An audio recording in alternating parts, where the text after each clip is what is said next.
கிருஷ்ணகிரி மாவட்டம் ஊத்தங்கரை அடுத்த வெள்ளாளப்பட்டியைச் சேர்ந்தவர் பிரகாஷ். இவருக்கு கல்லாவி அருகே 4 ஏக்கரில் மாந்தோப்பு உள்ளது. இந்த தோப்பின் காவலுக்கு சீதை என்ற குருவிக்கார பெண்ணின் குடும்பத்தை பிரகாஷ் பணிக்கு அமர்த்தியுள்ளார். சீதை கணவரை பிரிந்து வாழ்ந்து வந்த நிலையில் 2 ஆண்டுகள் கழித்து சம்பவத்தன்று மனைவியை தேடி கணவன் சின்னமுத்து மாந்தோப்புக்கு சென்றுள்ளார்.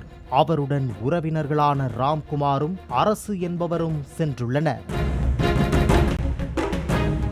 வீட்டுக்குள் பச்சிலம் கைக்குழந்தையுடன் இருந்த மனைவியை கண்டதும் ஆத்திரமடைந்த சின்னமுத்து 2 வருடம் பிரிந்து வாழ்ந்த நிலையில் இந்த குழந்தை யாருக்கு பிறந்தது என கேட்டு தகராறு செய்துள்ளார்.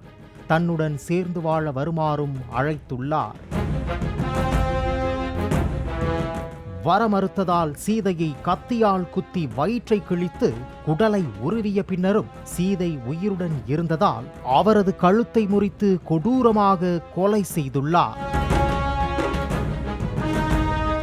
சத்தம் கேட்டு அங்கு வந்த தோப்பு உரிமையாளர் பிரகாஷ் பறவைகளை விரட்ட பயன்படுத்தப்படும் துப்பாக்கியை எடுத்து வந்து பால்ரஸ் குண்டுகளை போட்டு சுடத் தொடங்கியுள்ளார். துப்பாக்கியை கண்டதும் சின்னமுத்துவும் கூட்டாளிகளும் தப்பி ஓடியுள்ளனர். சின்னமுத்துவை விரட்டி விரட்டி சுட்டதால் அவரது முதுகில் பல இடங்களில் பால்ரஸ் குண்டுகள் பாய்ந்தது. குண்டு காயத்துடன் சின்னமுத்து மருத்துவமனையில் சிகிச்சைக்காக சேர்ந்ததால் இந்த சம்பவம் தொடர்பாக போலீசார் விசாரணையை முன்னெடுத்தனர். தோப்பு உரிமையாளர் பிரகாஷ் தன்னை துப்பாக்கியால் சுட்டதாக சின்னமுத்து வாக்குமூலம் அளித்த நிலையில் பிரகாஷை பிடித்து விசாரித்த போது பல திடுக்கிடும் தகவல்கள் தெரிய வந்தது.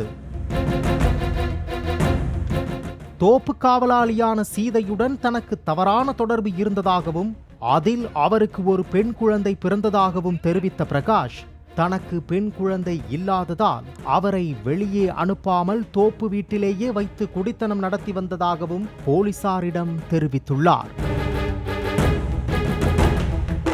இந்த நிலையில் சின்னமுத்து உள்ளிட்ட 3 பேரும் சேர்ந்து சீதையை கொன்றதால் தாங்க முடியாத ஆத்திரத்தில் துப்பாக்கியால் சுட்டதாக பிரகாஷ் கூறியதாக போலீசார் தெரிவித்தனர்.